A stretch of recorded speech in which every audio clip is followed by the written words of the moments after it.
Question के अंदर हमको बताया गया है कि एक नदी है और उसके दो किनारे हैं।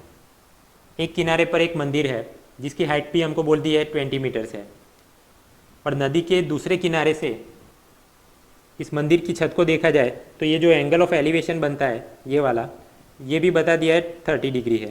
और पूछा ये गया है कि इस नदी की चौड़ाई क्या है, ये फाइंड करना है। तो ट्रिग्नोमेट्री के अंदर हाइट और डिस्टेंस के ऐसे कोई भी सवाल हो बड़ी आसानी से हल किए जा सकते हैं। आपने केवल दो फिगर अपने दिमाग में याद रखनी है, एक है 60-30 और दूसरी है 45-45। इसके अंदर नंबर कुछ इस तरह से लिखते हैं 1 2 3 और यहाँ पे 1 2 1, और उसके बाद यहाँ 3 को टोपी पहना दीजिए, यहाँ पे 2 को टोपी पहना दीजिए, बस काम हो गया अपना। अभी आप गौर कीजिए कि हमने फाइंड ये करना है और हमको मालूम है कि ये 30 डिग्री है और इसके सामने वाली साइड हमको पता है 20 मीटर्स है। सामने वाली पता है, पास वाली का लंबाई फाइंड करना है। तो ऐसे केस के अंदर हमने 10-30 यूज़ करना होगा। 10-30, 10 का मतलब होता है इसके सामने वाली साइड ये, तो ये सामने वाली साइड 20 मीटर्स डिवाइडेड बाय पास वाली साइड, मान लीजिए ये d मीटर्स है तो यहाँ हो गया d मीटर्स। इसके पास वाली ये होगी, ये नहीं होगी, ये जो तिरछी लाइन होती है 90 डिग्री के सामने, इसको बोलते हैं हाइपोथेनिस। ये हाइपोथेनिस है, ये एडजेसेंट साइड है, ये है ऑपोजिट साइड। ये पास वाली साइड हमने यहाँ पे रखनी है। तो बस ये हमको मिल गया। और 10-30 का वैल्यू क्या है उसके लिए आप अपना ये स्टैंडर्ड डायग्राम रेफर कीजिए। तो यहाँ पे 10-30 यहाँ से क्या होगा, सामने वाली साइड डिवाइडेड बाय पास वाली साइड। सामने है 1 और पास में है √3, बस इस तरफ से ये 20 मीटर्स डिवाइडेड बाय d, ये d यहाँ पे चला जाएगा, √3 यहाँ पे आ जाएगा, मल्टीप्लाई होगा तो d is equal to 20 times √3 metres. ये हुआ अपना आंसर कि नदी की चौड़ाई क्या होगी 20 इंटू √3। इसके आगे अगर गिनती करनी हो तो √3 का वैल्यू हम लेंगे 1.73 मल्टीप्लाइड विथ 20, तो क्या होगा 17 का डबल 34, 3 का डबल 6, 1 और 2 पॉइंट है, पॉइंट के बाद 1 और 2 नंबर हैं, मतलब यहाँ से 1 और 2 नंबर इस तरफ खिसकना है, लेकिन यहाँ पे 0 है तो एक कदम वापस आ जाएंगे, मतलब यहाँ पर, तो 34.6 मीटर्स, यानी कि नदी की चौड़ाई इतनी है। ये तो एक हुआ अपना sin 10 cos के मदद से हमने ये सवाल सॉल्व किया। दूसरा तरीका यूज़ करना हो तो इसको मैं बोलूँगा ट्रायंगल A, इसको बोलूँगा ट्रायंगल B। अभी आप गौर कीजिए हाइट और डिस्टेंस। ट्रायंगल A के अंदर जब हाइट मतलब ये वाली 1 मीटर होती है तो ये जो डिस्टेंस है ये √3 होता है। उसी प्रकार ट्रायंगल B के अंदर जब ये हाइट 20 मीटर्स हो तो ये डिस्टेंस कितना होना चाहिए d। बस अब इनको इस प्रकार से मैंने रेशो ले लिया और दोनों को इक्वल कर दिया।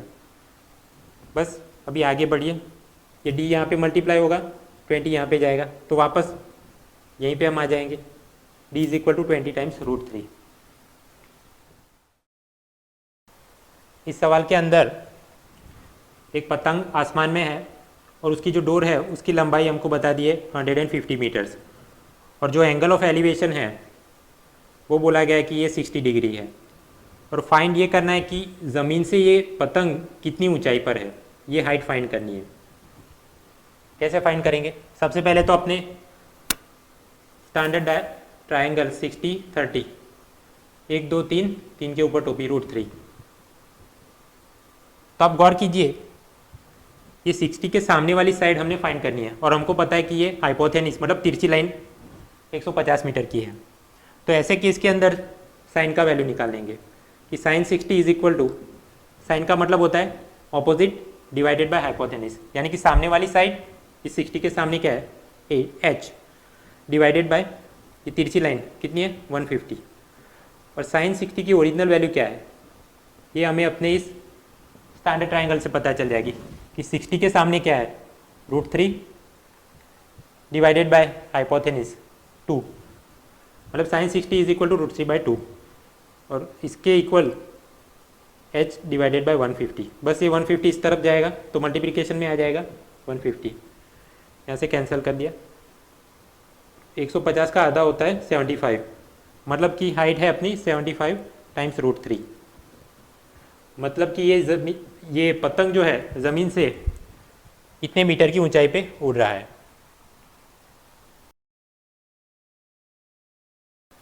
क्वेश्चन के अंदर बोला है कि एक इंसान की हाइट है 1.5 मीटर्स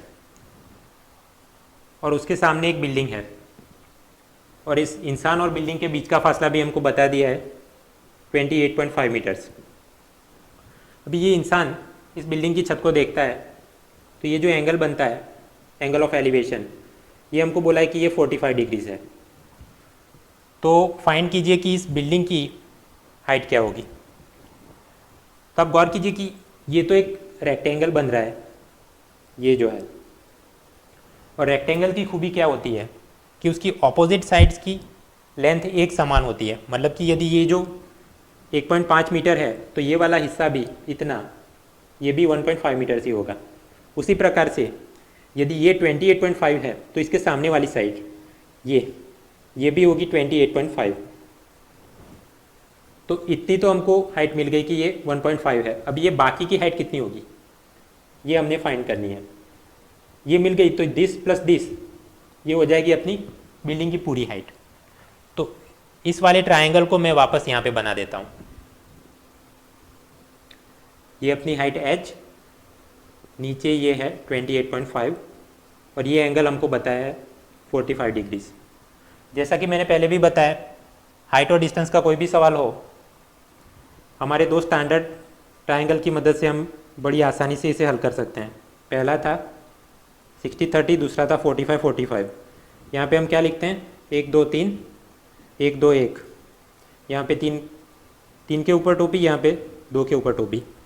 अभी क्योंकि ये 45 है मतलब ये वाला हम यूज़ करेंगे। तो आप गौर कीजिए कि जब ये 45 और ये 45 होता है तो ये दोनों साइड्स की जो लंबाई है एक समान होती है। मतलब यदि ये 1 सेंटीमीटर है तो ये 1 सेंटीमीटर है, ये 1 किलोमीटर होगा तो ये 1 किलोमीटर होगा।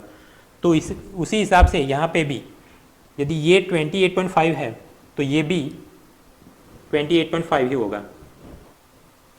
तो बस ये वाला हाइट भी हमको मिल गया। मैं इसे यहाँ वापस रख देता हूँ।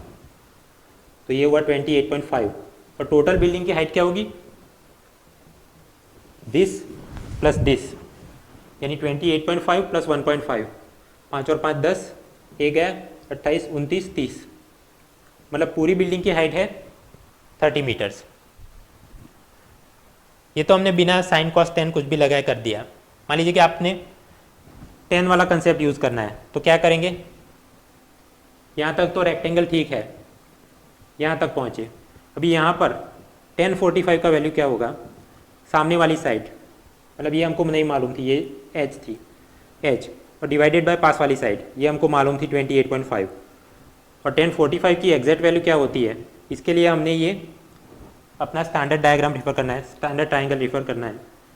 इसके अंदर 1045 की वैल्यू क्या थी, सामने वाली साइड 1 और उसके पास वाले साइड ये भी 1, इज इक्वल टू 28.5।